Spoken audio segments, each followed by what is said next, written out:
मोहताज होते हैं। सुनिएगा, ये बहुत बड़ी बात है। वो रूहानी तौर पे क्या होते हैं? मोहताज होते हैं। वो हमारे मोहताज होते हैं। अगर मैं चर्च आता हूँ तो मुझे चाहिए कि अपने भाई को बुलाएं, क्योंकि वो मेरा मोहताज है। वो मेरा, जिस्मानी तौर की बात मैं नहीं कर रहा, मैं स्पिरिचुअली तौर पे बात कर रहा हूँ कि अगर मेरा भाई चर्च नहीं आता तो वो मजदूर है, जिस्मानी तौर पे नहीं, वो रूहानी तौर पे मजदूर है। और हमें एक दूसरे की क्या करनी चाहिए? मदद करनी चाहिए। वो रूहानी तौर पे लग रहा है, वो रूहानी तौर पे मजदूर है। अगर मेरी बहन चर्च नहीं आती तो मुझे उसको भी लाने की जरूरत है, क्योंकि वो मेरी मोहताज है। वो मेरी मोहताज है। अगर मेरी बीवी नहीं आती तो वो मेरी मोहताज है, और मुझे चाहिए कि मुझे उसको भी लाना चाहिए। अगर मेरा शौहर नहीं आता तो फिर मुझे उसको भी लाना चाहिए, क्योंकि वो मेरा मोहताज है। वो मोहताज है। अगर मेरे बच्चे नहीं आते, मेरा वालिदैन नहीं आता, तो वो सभी मेरे क्या हैं? मोहताज है। वो मजदूर है। वो जिस्मानी तौर पे तो मजदूर नहीं, लेकिन रूहानी तौर पे क्या है? रूहानी तौर पे क्या है? और एक मजदूर को जो तंदुरुस्त है, तंदुरुस्त का हक बनता है कि उस मजदूर की मदद करे। क्या करे उसकी? क्योंकि उसका मोहताज है। और हमेशा तो जिस्मानी तौर पे हम एक दूसरे के मोहताज नहीं, अगर कोई रूहानी तौर पे मोहताज है, घर में बैठा हुआ है, तो फिर क्या वो मजदूर है? वो क्या है? सुनिएगा, अगर इस वक्त मैं चर्च में आया हूँ, अगर मेरा बालू चर्च में नहीं, तो इसका मतलब वो मजदूर है। वो क्या है? वो मजदूर है। तो मुझे उसकी मदद करनी चाहिए कि नहीं करनी चाहिए? करनी चाहिए कि नहीं करनी चाहिए? अगर मैं यहाँ मौजूद हूँ, मेरा कोई भी घर का चर्च में नहीं, तो वो मजदूर है। वो क्या है? वो जिस्मानी तौर पे बेशक मजदूर नहीं, लेकिन रूहानी तौर पे मजदूर है। मुझे उसे क्या करना चाहिए? खुदा के घर में लाना चाहिए, खुदा के घर में लाना चाहिए, और ताकि वो आकर खुदा से दुआ मांगे, खुदा से। और ये क्या कर रहा है? ये खूबसूरत दरवाजे पर बैठा है, और उसे कोई रोजाना आकर बिठा देता था, और वक्त पर इसको वापस घर भी छोड़ देता था। लेकिन ये पता नहीं कब से, कितने सालों से, कितनी मुद्दत से, कितने अरसा से ये खुदा के घर में आया करता था, उस खूबसूरत दरवाजे पर बैठ जाया करता था, लोग इसे बिठा दिया करते थे, और फिर ये वहां बैठकर क्या करता था? भाई, मांगने के अपने अपने स्टाइल है, मांगने के अपने अपने तरीके हैं। बाकी जो तंदुरुस्त थे वो हैकल के अंदर मांगते थे, लेकिन ये मजदूर था और ये हैकल के बाहर बैठकर मांग रहा है। हमें मांगना चाहिए, हमें जरूर मांगना चाहिए, और वो भी किससे मांगना चाहिए? खुदा से। किससे? खुदा से मांगना चाहिए। यकीनन खुदा से मांगना चाहिए। दूसरों से मांगने की हमें कोई जरूरत है, क्योंकि जिनसे हम मांगते हैं वो भी किससे मांगते हैं? जिनसे मैं मांगूंगा वो किससे मांगते हैं? वो भी खुदा से। और क्यों ना मैं भी खुद डायरेक्टली खुदा से मांगू? मुझे मांगना चाहिए कि नहीं मांगना चाहिए? मुझे डायरेक्टली खुदा से मांगना चाहिए।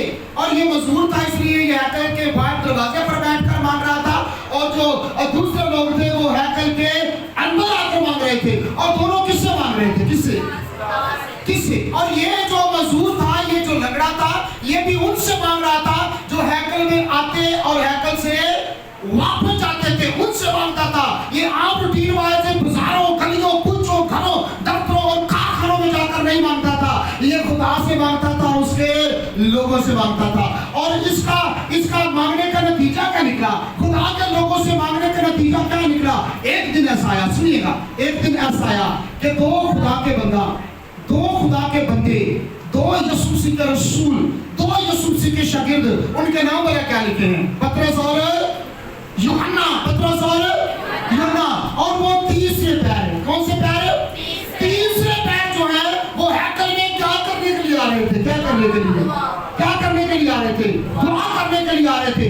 क्योंकि बाइबल मुकद्दस बयान करती है, जब हम ज़बूर 55 उसकी 17वीं आयत को पढ़ते हैं, तो वहां पर दाऊद कहता है कि मैं खुदावंद से कितने वक्त में दुआ करता हूँ? मैं खुदावंद में सुबह, दोपहर और शाम को, और इन सारी बातों को मद्देनजर रखते हुए ये दोनों खुदावंद यीशु मसीह के शागिर्द, ये दोनों खुदा के बंदे पतरस और यूहन्ना, ये तीसरे पैर। कौन सा पैर था? मेरे साथ रहिए, कौन सा पैर था? तीसरे पैर से मुराद तकरीबन 3 बजे का टाइम था। और पतरस और यूहन्ना थे? कहाँ जा रहे थे?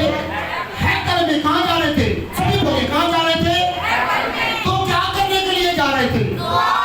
हम हैकल में, खुदा के घर में, चर्च बिल्डिंग में किस लिए आते हैं? हम भी दुआ करने के लिए। हम भी चलो भी आज दुआ है, इतवार है, आज दुआ है। चलो जी इतवार है, आज इबादत है। चलो जी इतवार है, आज बंदगी है। चलो जी आज इतवार है, आज हमारा खास दिन है। और चलो क्या करने चले? दुआ करने के लिए, इबादत करने के लिए, बंदगी करने के लिए, सताइश करने के लिए, प्रस्तुत करने के लिए और खुदा के मौत पे जिंदा और मुसर कलाम को सुनने के लिए। चलो आओ चलिए चलो। और ये भी हैकल में पतरस और यूहन्ना जा रहे थे। किस लिए? दुआ करने के लिए। किसके लिए जा रहे थे? ये कोई और काम करने के लिए नहीं जा रहे थे। क्या लेने जा रहे थे? क्या? तो खुदा का घर किस लिए है? किस लिए है? मेरा घर दुआ का घर कहलाएगा। मेरा घर, यीशु मसीह ने पुराने अहदनामा में से इस आयत को लिया और शिगिर्दों को याद आया और शिगिर्दों ने कहा कि वाकई ये लिखा है कि तेरे घर की गैरत मुझे खा जाएगी। हमेशा जो है वो खुदावंद के घर में दुआ करने के लिए आए। हमेशा खुदावंद के घर में उसकी सताइश करने के लिए आए। हमेशा खुदावंद के घर में उसकी प्रस्तुत करने के लिए आए। हमेशा खुदावंद के घर में अपनी मुनाजातों को, अपनी इल्तिजाओं को, अपनी दरख्वास्तों को, अपनी मिन्नतों को लेकर आए। हमेशा खुदावंद के घर में खुदा के कलाम को सुनने के लिए आए। हालेलुया। और जब पतरस और यूहन्ना हैकल में दुआ करने के लिए आ रहे थे और वक्त कौन सा था? वक्त कौन सा था? पैर कौन सा था? पैर कौन सा था? तीसरे पैर से मुराद क्या? टाइमिंग मैंने बताई है। क्या था? टाइम क्या था? तकरीबन 3 बजे का तकरीबन टाइम था। 3 बजे था और ये हैकल में दुआ करने के लिए आ रहे थे। और फिर क्या होता है कि ये जो मजदूर है, ये जो जन्नत का लंगड़ा है, ये अपनी रूटीन के मुताबिक हैकल के खूबसूरत दरवाजे पर बैठा हुआ है और ये भीख मांग रहा है। और जैसे ये अब पता नहीं कितने सालों से भीख मांग रहा था, रूटीन के मुताबिक ये भीख मांग रहा था, भीख मांग रहा था। और भीख मांगते मांगते ना जाने कितने लोग वहां से गुजर रहे थे, कितने आप वहां से गुजर रहे थे, कितने साजिद वहां से गुजर रहे थे, कितने कितने खुदा के लोग वहां से गुजर रहे थे, कितने खुदा के खातम वहां से गुजर रहे थे। लेकिन जो पतरस और यूहन्ना गुजरे, ये सबसे भीख मांग रहा था। ये सबसे भी, क्योंकि इसकी रूटीन थी, इसका जो पेशा था, ये कारोबार नहीं था, यानी कि ये भीख मांग रहा था। और ये अपनी रूटीन के मुताबिक जैसा दूसरे लोगों से भीख मांग रहा था, इसी तरह पतरस और यूहन्ना से भी इसने भीख मांगी। क्या किया? क्या किया? भीख मांगी। क्योंकि इसकी आदत थी। जिसकी आदत हो ना मांगने की, वो मांगता रहता है। ऐसे यार, जिसकी आदत मांगने की हो वो मांगता रहता है। और ये इसका पेशा था कि ये मांगता था। ये क्या करता था? और जब पतरस और यूहन्ना वहां से गुजर रहे थे, वो भी हैकल में दुआ करने के लिए जा रहे थे, तो ये उनसे भी मांगने का, उनसे भी अपनी आदत के मुताबिक, अपनी फितरत के मुताबिक या अपने पेशे के मुताबिक ये पतरस और यूहन्ना से मांगने लगा। और मांगना क्या चाहता था? रुपया, पैसा, सोना, चांदी, कोई भी चीज। यानी कि इससे ये वहमो गुमान भी नहीं था कि जो आज मुझे मिलने वाला है वो कभी भी किसी को मिल नहीं सकता। मैं जो है वो आज जो हासिल करी से कोई पता नहीं था। हम में से भी किसी को कोई पता नहीं होता कि कब खुदावंद का फजल हम पर ठहर जाए और हम हमेशा की जिंदगी को हासिल पा लें। आमीन।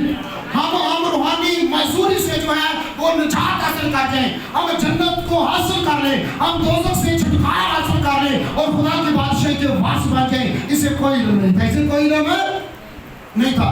हम भी रूटीन के साथ चर्चा आते हैं। ऐसे ही ना, हम भी रूटीन के साथ चर्च आते हैं। चलो चलिए और दुआ करते हैं, चलो चले जाकर प्रस्तुत करते हैं, चलो चलते हैं जाकर दुआ करवाते हैं, चलो चलते हैं जाकर गीत सुनते हैं, चलो चलते हैं जाकर कलाम सुनाते हैं, चलो चलते हैं जाकर कलाम सुनते हैं। हम रूटीन वाइज आते हैं, लेकिन पता नहीं खुदा अभी कभी भी किसी भी जिंदगी में काम कर सकता है। हालेलुया। कभी भी किसी भी जिंदगी में वो मौजूदा तौर पे काम कर सकता है। इसे कोई पता नहीं था, इसे कोई पता नहीं था। लेकिन ये रूटीन वाइज खुदा के घर के बाहर खूबसूरत दरवाजे पर आ जाता था या इसे छोड़ दिया जाता था और ये मांगना शुरू कर देता था। और कोई पतरस और यूहन्ना आए और इसने उनसे भी मांगा, उनसे भी मांगा। लेकिन याद रखिए, खुदा के लोगों के पास इतना रुपया पैसा नहीं होता। खुदा के लोगों के पास इतना रुपया है, चलो बहुतों के पास होता भी है, लेकिन ज्यादा के पास जो है वो होता भी नहीं, वो होता भी नहीं, वो हदियों चंदों से जो है वो अपने गुजारा करते हैं। लेकिन पतरस और यूहन्ना इनके पास ये पतरस क्या कहता है, जब पतरस ने उसे भीख मांगते हुए देखा तो पतरस ने उसकी तरफ गौर से देखा। पतरस ने सुनिएगा, पतरस ने उस भीख मांगने की तरफ उसकी तरफ किस तरह देखा, गौर से। किस तरह देखा, इससे भी हम सीखेंगे। जब हमारा कोई भी अजीज, कोई भी बहन भाई, बीवी बच्चे, हमारा शोर, हमारा माँ बाप, कोई भी अगर मजदूर है, रूहानी तौर पे मजदूर है, तो हमें क्या करना चाहिए, उसकी तरफ गौर से, उसकी तरफ क्यों गौर से देखना चाहिए, क्यों, सुनिएगा जरा तवज्जो फरमाइएगा मेहरबानी करके। क्यों हमें अपनों को जो है वो अभी तक जो रूहानी मजदूर हैं, हमें उनकी तरफ क्यों गौर से देखना चाहिए। देखना चाहिए कि अगर ये अभी कभी मर गया, आज ही मर गया, कल ही मर गया, तो ये कहाँ जाएगा, ये कहाँ जाएगा, ये दोज़ख में चला जाएगा। गुनाह में मर गया तो ये कहाँ चला जाएगा। हमें अपनों पर गौर करने की जरूरत है, अपने अजीजों पर, अपने अजीजों पर, अपने रिश्तेदारों पर, अपने घर वालों पर हमें गौर करने की जरूरत है कि अगर ये खुदा को कबूल नहीं कर रहा, यीशु मसीह को कबूल नहीं कर रहा, उसके कलाम को कबूल नहीं कर रहा, यीशु मसीह की मसलूबियत पर ईमान नहीं ला रहा, तो फिर मर गया तो कहाँ जाएगा, दोज़ख में कहाँ जाएगा। हमें अपनों पर क्या करना चाहिए, गौर। क्या करना चाहिए। जब हम अपनों पर गौर नहीं करते तो इसका मतलब है कि हमें उसकी कोई फिक्र नहीं।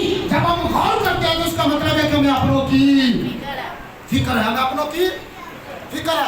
अगर कोई अभी तक खुदा से दूर है, यीशु मसीह से दूर है, तो हमें चाहिए कि उस पर क्या करें, गौर। क्या करें। और पतरस ने उस पर क्या किया, गौर से देखा और देखकर क्या कहा, तू मेरी तरफ मत जाओ, मेरी तरफ।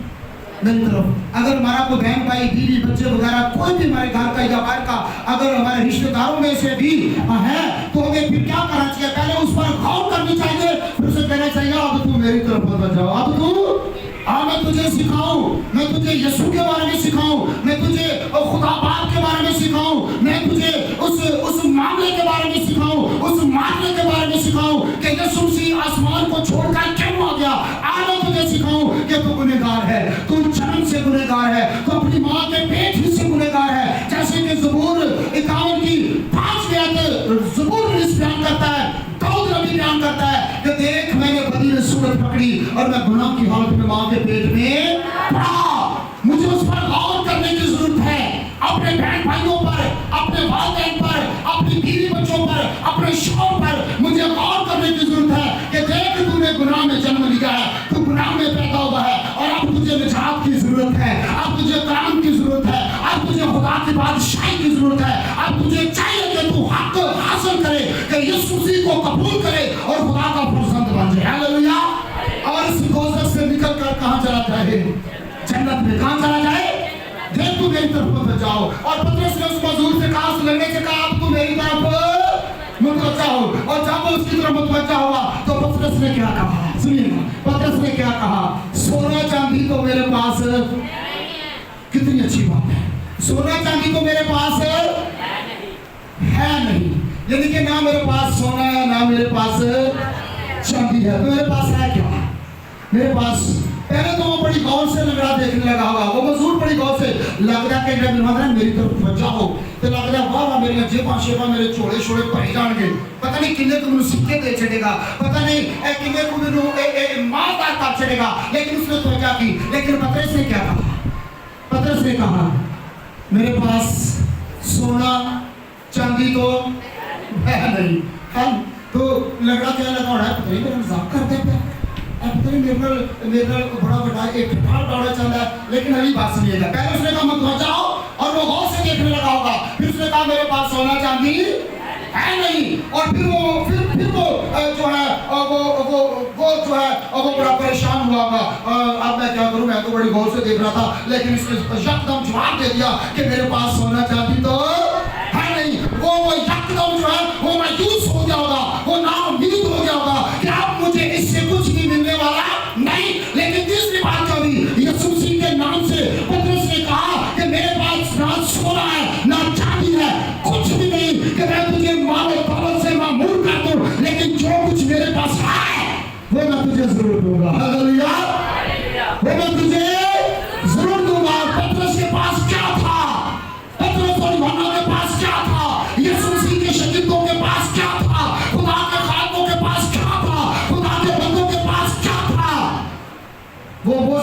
जो आज तक किसी ने नहीं देखा होगा। हालेलुया।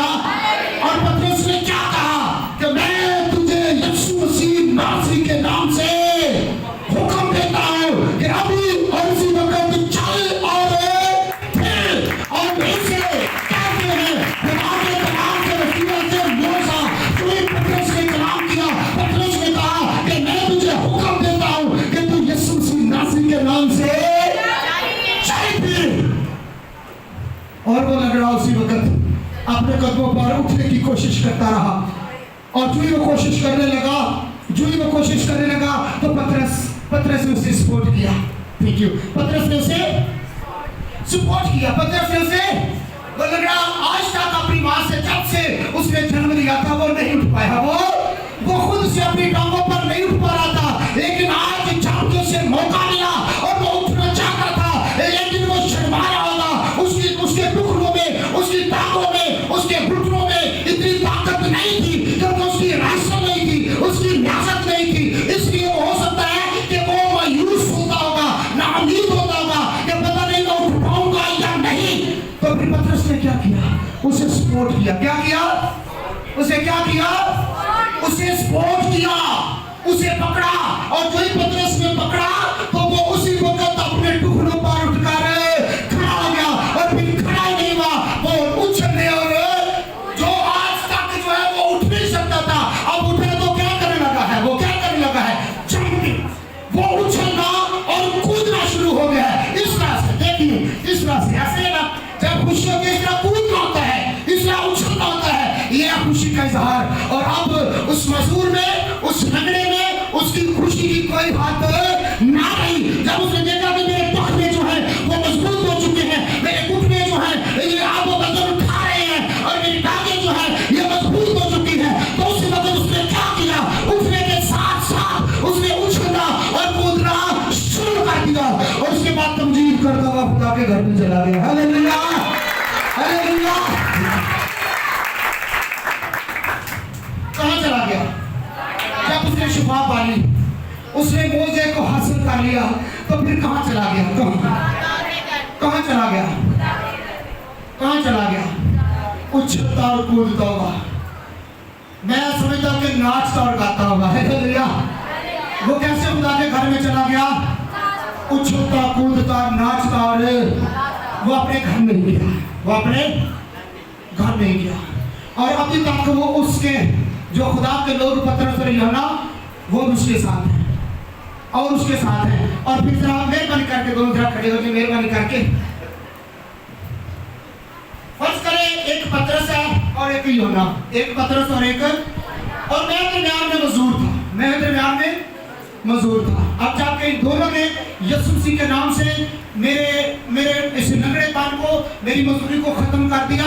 तो फिर मैंने इन दोनों को पकड़ा, इन दोनों को इस तरह से मैंने पकड़ा हुआ है। उस लंगड़े ने इस तरह पतरस और यूहन्ना को पकड़ा हुआ था और क्या कर रहा था? इस तरह से, क्या इस तरह से करता करता वो कहां जा रहा था? कहां जा रहा था? कहां जा रहा था? हैकल में। कहां जा रहा था? हैकल में जा रहा था। और पहले तो वो हैकल के बाहर था, लेकिन अब हैकल के और जो लोग उसे सदियों से देख रहे थे, असधार से देख रहे थे, बड़े सालों से देख रहे थे कि वो चर्च के अंदर नहीं आया, वो हैकल के अंदर नहीं आया। अब वो आया है तो खुदा के खातमों के साथ उछलता और कूदता, नाचता और गाता, खुदा की प्रस्तुति करता हुआ। और लोग देखकर क्या रह गए? हैरान और दंग रह गए। हैरान और हैरान और दंग रह गए। वो ताज्जुब करने लगे कि ये कैसा वाक़या है, ये मौका कैसे वकूअ में आ गया है। आज तक जब से इसने पैदाइश की है, आज से पहले जब से इसने अपनी मां के पेट से जन्म लिया है, हमने इसे इस तरह से उठता हुआ नहीं देखा। लेकिन आज ये उठा है तो ये खुदा के घर में कैसे आ रहा है? कैसे आ रहा है? कैसे आ रहा है? नाच रहा है। हम मौज़ा हासिल कर लेते हैं। हम मौज़ा हासिल करने से पहले, शिफा लेने से पहले, बरकतें लेने से पहले जो है वो बड़े उछलते कूदते हैं। हाँ, ये करते, खुदावंद वो करते, खुदावंद मुझे शिफा दे दे, खुदावंद मुझे बरकत दे दे, खुदावंद मुझे नेम दे दे, खुदावंद मुझे अपनी बख्शिशों से नवाज के, लेकिन जब खुदा सब कुछ कर देता है तो हम खुदा के घर में आना जाना छोड़ देते हैं, हम खुदा के खादमों को छोड़ देते हैं। अभी कल ही से एक बंदा, एक पादी साहब अगुवाई दे रहे थे, मुझे बता रहे थे, हम 4-5 पादी साहब बैठे थे और कह रहे थे कि एक सच्ची बात, एक सच्ची हकीकत है कि हमारे हमसाए, पादी साहब की बात सुनिए, कि हमारे हमसाए, उनकी माँ बहुत बीमार थी, और जब उनकी माँ बीमार थी तो वो रात को, दिन को, हर वक्त जब चाहते थे मुझे अपने घर ले जाते और मैं उनकी वालदा के लिए दुआ करता था। और एक वक्त आया कि उनकी वालदा बिल्कुल ठीक हो गई, बिल्कुल उनकी वालदा ठीक हो गई। लेकिन जब वालदा ठीक हो गई तो फिर उन्होंने बहुत बड़ी इबादत का अरेंज किया, बहुत बड़ी इबादत का, शुक्रगुजारी की इबादत का अरेंज किया। सुनिएगा जरा, सुनिए, बहुत से सुनिएगा। जब माँ वालदा तंदुरुस्त हो गई, शिफा पा गई, तो फिर उन्होंने क्या किया, बहुत बड़ी शुक्रगुजारी की इबादत का अरेंजमेंट किया, बंदोबस्त किया। और फिर उन्होंने जिस खादम से दुआ करवाते थे, जिस खादम के वसीला से उनकी वालदा को शिफा मिली थी, उस खादम को बुलाया नहीं, उस खादम को, उन दोनों को क्या क्या बहुत तस्वीर बात है, दूसरे खादमों को अपने घर में बुलाया, दूसरे खादमों को घर में बुलाया और उनसे इबादत करवाई, उनसे इबादत करवाई। और वो खादम कह रहा था कि मेरा घर उनके पास था और मैं सोच रहा था चलो हूँ बुलाएंगे साथ रहेंगे, लेकिन इबादत खत्म हो गई ना मिलूँ।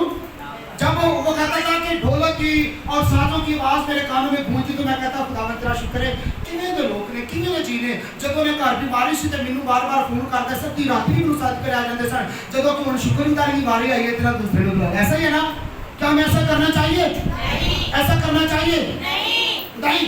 और उसके बाद चंद दिनों के बाद इबादत करवाने के बाद, शुक्रगुजारी करवाने के बाद उनकी माँ फिर बीमार, उनकी माँ फिर बीमार, और फिर वो उसी पादरी साहब के पास आए, भाई साहब आओ जरा घर साडी मां बड़ी बीमार है, उधर लोग उन्होंने क्या, उन्होंने कहा नहीं, उन्होंने कहा क्यों पैसे नहीं देंगे तुझे पादरी हो, उन्होंने कहा मैं हूं पादरी तो इधर पादरी नहीं सब, मैं कहने कि सिर्फ दुआ वाला पादरी है, जो दुआ करानी होवे तो उदों घर बुला लिया, ते जो इबादत शुक्रगुजारी कराम सुनना होवे ते फिर होगा खा करो, भाई जाओ जिन्होंने उधर शुक्रगुजारी तो बुलाया है उन्होंने बुलाओ। ऐसे ही है, हमें ऐसा नहीं करना चाहिए, हमें अपने खादमों को कभी भी छोड़ना नहीं चाहिए। और उसने ऐसा ही किया, उस मजदूर ने ऐसा ही किया, उसने ये नहीं कहा कि चलो मैं मुझे शिफा मिल गई, चलो पतरस तुम अपने घर चलो, चलो यूहन्ना तुम अपने घर चलो और मैं अपने घर जाता हूँ, नहीं।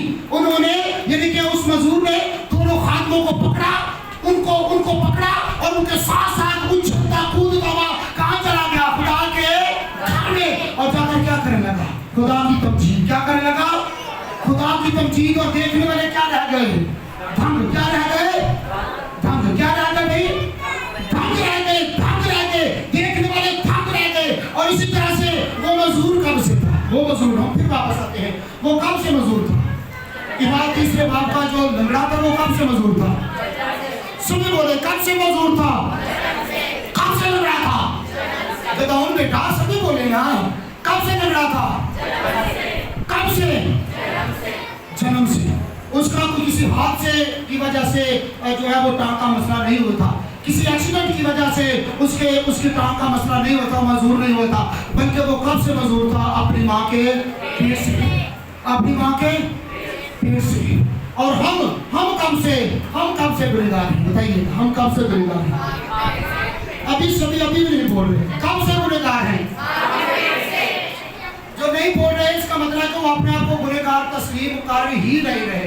हम कब से गुनहगार हैं, एक मैंने पति ने सूरत पकड़ी और मैं गुनाह किया, अपने माँ के पेट में मैंने विच गुनाह दे जमया मेरी, यानी कि हम कब से गुनहगार हैं, कब से, बताइएगा सभी बोले कब से गुनहगार हैं, अपनी माँ के पेट ही से, यानी कि अपनी माँ के पेट में पड़ने ही से हम क्या हैं, गुनहगार। हम क्या हैं, हम गुनहगार हैं, हम रूहानी मजदूर हैं, हम लंगड़े हैं, हम टूटे हैं, हम अंधे हैं, हम बहरे हैं, हम गूंगे हैं, और हमें किसी किस्म की कोई भी शिकायत नहीं है, क्योंकि हम अपनी माँ के पेट से क्या है, गुनहगार। क्या है, तो क्या मुझे मेरी जिंदगी में मेरे बोझ की कोई जरूरत नहीं, क्या मैं हमेशा गुनाह की हालत में रहना चाहता हूँ, क्या मैं गुनाह की हालत ही में रहकर गुनाह की हालत में मर जाना चाहता हूँ, अगर मैं गुनाह की हालत में रहकर गुनाह की हालत में मर गया तो मरने के बाद कहाँ जाऊंगा, बताइए कहाँ जाऊंगा, कहाँ जाऊंगा, अगर मैं गुनाह ही में जिंदगी बसर करता हुआ गुनाही में मर गया तो मरने के बाद कहाँ जाऊंगा? कहाँ जाऊंगा? दोजख में। क्या मैं दोजख में जाऊंगा? तो ये अच्छा है। क्या मैं दोजख में जाना चाहता हूँ? फैसला आप सब पर है। क्या आप में से कोई भी दोजख में जाना चाहते हैं? दोजख में कोई भी जाना नहीं चाहता। अगर दोजख से बचना चाहते हैं तो फिर हमें क्या करना चाहिए? क्या हमें रूहानी तौर पे मजबूर रहना चाहिए? क्या हमें लंगड़ा रहना चाहिए? हमें अंधा रहना चाहिए? हमें भूखा रहना चाहिए? हमें प्यारा रहना चाहिए? हमें ढूंढा रहना चाहिए? हमें भी किसी की जरूरत है। हालेलुया। हमें भी किसी की जरूरत है। और वो कौन है? यीशु। कौन है? कौन है? सभी बोले हमें किसकी जरूरत है? यीशु को आगे सारे ले चलो। हमें किसकी जरूरत है? किसकी जरूरत है? ऊपर जो बैठे गैलरी पर वो भी बताए आपको किसकी जरूरत है? एक बार फिर बताए आपको किसकी जरूरत है? और जो हॉल में बैठे हैं ये बताए आपको किसकी जरूरत है? मुझे भी यीशु की जरूरत है। हालेलुया। मुझे भी यीशु मसीह की जरूरत है। मैं भी जन्म से जो है वो रूहानी तौर पे मशहूर हूँ और जब मैं मशहूर हूँ तो मुझे खुदा से मांगने की जरूरत है। याकूब के खत में लिखा है अगर किसी में हिकमत की कमी हो तो वो किससे मांगे? खुदा से। किससे मांगे? खुदा से। और जब लोग उस लंगड़े को अच्छा देकर इनाम में ताज्जुब करने लगे तो फिर क्या होता है? पतरस ने कहा मेरी तरफ मत जाओ। पतरस ने कहा मेरी तरफ। पतरस ने उनका ध्यान उस मोसे की तरफ से और अपनी तरफ से हटा दिया और उनके त्वचा उनका ध्यान जो है वो यीशु पर लगाया और कहा कि मेरी तरफ मत जाओ, मैं तुझे बताता हूँ कि ये मोसा किसने किया। हालेलुया। क्या कोई मोसा खत्म करता है? या कोई खादम मोसा कर सकता है? नो, कोई बंदा मोसा नहीं कर सकता जब तक खुदा उसके साथ ना हो। कोई खादम मोसा नहीं कर सकता जब तक यीशु मसीह उसके साथ ना हो। और पतरस और यूहन्ना के साथ कौन था? यीशु। कौन था? इसलिए पतरस ने कहा कि मैं तुझे यीशु मसीह नासरी के नाम से हुक्म देता हूँ अभी और उसी वक्त अपने कदमों पर उठ और खड़ा हो। और वो यीशु के नाम से उसी वक्त शिफा पा गया। हालेलुया। उसी वक्त शिफा पा गया। कोई उद्धार नहीं हुआ, किसी किस्म का उद्धार नहीं हुआ। किसी दिन का, किसी घंटे का, किसी घड़ी का, किसी मिनट का, सेकंड का जो है वो उद्धार ना हुआ। उसी वक्त मौजूदा वकूफ हो गया। हालेलुया। हालेलुया। और उसी वक्त से मुराद ये है कि जब हमें पता चल जाए कि हम गुनहगार हैं, जब हमें पता चल जाए कि मैं अपनी माँ के पेट ही से गुनहगार हूँ, तो जब मुझे पता चल जाए तो मुझे क्या करना चाहिए? मुझे इस बात को तस्लीम करना चाहिए, मानना चाहिए। देख मैंने तेरा गुनाह किया है, मैं गुनहगार हूँ। ऐ खुदा मुझ पर ऐ खुदा मुझ पर रहम कर। मुझ पर क्या कर? जब हम खुदावंद यीशु मसीह के सामने राम की अपील करते हैं तो उसका फजल हम पर जारी हो जाता है और हम वो गुनाह की हालत से निकल कर हम रास्तबाजी की तरफ में जाते हैं और फिर हम दोजख से निकल कर कहाँ चले जाते हैं? जन्नत में। कहाँ चले जाते हैं? आज ही तो मेरे साथ फिरदौस में होगा। आज ही तो मेरे साथ फिरदौस में होगा। और जब पतरस ने यीशु मसीह के बारे में उन्हें बताया, उन्हें पैगाम दिया, उन्हें कलाम सुनाया, तो फिर क्या कहा? ये पतरस ने क्या कहा? पतरस ने कहा कि तौबा करो। पतरस ने कहा क्या करो? जरा उन तीसरे बाब की 19वीं आयत को जरा पढ़े, क्या लिखा है? जरा इमाम तीसरे बाब की 19वीं आयत को पढ़े तो यहाँ पर क्या रकम है, क्या लिखा हुआ है? शाबाश। जरा कोई भी पहले निकाल कर जरूर पढ़ने में रहनुमाई करे। बस तौबा करो और रजू लाओ ताकि तुम्हारे गुनाह मिटाए जाए और इस तरह से खुदावंद की हुजूरी से ताजगी के दिन आए। ठीक है बेटा, यानी कि ताजगी के दिन आए। यानी कि पतरस ने कौन सा वाज किया कि तौबा करो। क्या करो? तौबा करो और जू लाओ। बस तौबा करो और जू लाओ। तौबा करो और तुम ताजगी के दिन देखोगे। हालेलुया। जिस तरह इस जिस्मानी लंगड़े ने ताजगी के दिन देखे, इसी तरह जो रूहानी लंगड़े हैं वो भी तौबा करने से, खुदावंद यीशु मसीह की तरफ रजू होने से ताजगी के दिन देखते हैं और फिर खुदा की बादशाही के वारिस बन जाते हैं। क्या बन जाते हैं? खुदा की बादशाही के वारिस बन जाते हैं। और फिर क्या होता है, उस बात से क्या हासिल हुआ, इसका नतीजा क्या निकला। जरा ईमान चौथे बाब की चौथी आयत को जरा पढ़े। शाबाश, क्या लिखा है ईमान चौथे बाब की चौथी आयत इस बात को बयान करती है कि ये मामला, सारा मामला जो है इसका रिजल्ट क्या निकला, इसका नतीजा क्या निकला। खुदा का कलाम कभी बेफायदा नहीं जाता, खुदा का कलाम कभी बेतासीर नहीं जाता, बल्कि अपना असर छोड़ता है। जब पतरस ने बात किया, पतरस ने पैगाम दिया, पतरस ने यीशु मसीह के बारे में सुनाया, समझाया, सिखाया, तौबा के बारे में बताया, अर्जुन होने के बारे में बताया कि ताज की तब्दीली तुम्हारी जिंदगियों में कैसे आ सकते हैं, तो फिर इसका रिजल्ट क्या निकला। जी बहन जी पढ़े क्या लिखा है ईमान चौथे की चौथी क्या बयान करती है। शाबाश। और कलाम सुनने वालों में से तेरे ईमान लाए, यहाँ तक के मर्दों की तादाद 5,000 के करीब हो गई। ईमान सुनने से प्यार आता है और सुनना मसीह के कलाम से जुड़ी। इस लंगड़े की वजह से वो हैकल में गए और लोगों ने ताज्जुब होकर, हैरान होकर पूछा, और पतरस ने यीशु मसीह के बारे में उनको समझाया, उनको बताया, उनको पैगाम दिया, कलाम सुनाया। और जितनों ने कलाम सुना, तो कलाम सुनने के सबब से जो ईमान लाए उनकी तादाद कितनी थी? 5,000। कितनी थी? एक ही कलाम के सबब से कितने लोगों ने यीशु को कबूल किया? 5,000 लोगों ने। कितने लोगों ने? और नहीं, मेरे और आपके कलाम का हासिल कलाम होना चाहिए। यानी कि जो खुदा का कलाम हम बयान करते हैं, यीशु मसीह के बारे में सिखाते हैं, बताते हैं, तो फिर क्या करना चाहिए। जब हम तौबा के बारे में, खुदा की तरफ रजू आने के बारे में, ताजगी के दिनों के बारे में, खुदा की बादशाही के बारे में लोगों को बताएं, तो फिर कितने लोग निजात पाए, कितने लोग यीशु मसीह को कबूल करेंगे। देखिए ये इब्तदाई कलीसिया के बारे में हम सीख रहे हैं कि जो स्टार्ट की कलीसिया, आगाज की कलीसिया, वो किस तरह वजूद में आई। पतरस के बाद से। किसके बाद से? जब पतरस ने पहली दफा आगाज किया, कलाम सुनाया, पैगाम दिया, तो 3,000 लोग। कितने लोग? 3,000 लोगों ने यीशु को कबूल किया और वो खुदा की बादशाही के वारिस बने। और अब जब पतरस ने आगाज किया है, तो कितने लोगों ने यीशु को कबूल किया है? 5,000। कितने लोगों ने? कितने लोगों ने? 5,000 लोगों ने इस कलाम के सबब से यीशु मसीह को कबूल किया और वो गुनाहों की दलदल, गुनाहों के चुंगल से, दोज़ख से निकलकर खुदा की बादशाही में दाखिल हो गए। Hallelujah, hallelujah. हमारी बेस ये है, हमारी बुनियाद ये है, खुदा का कलाम। हमारी बुनियाद क्या होनी चाहिए? खुदा का कलाम, खुदा का।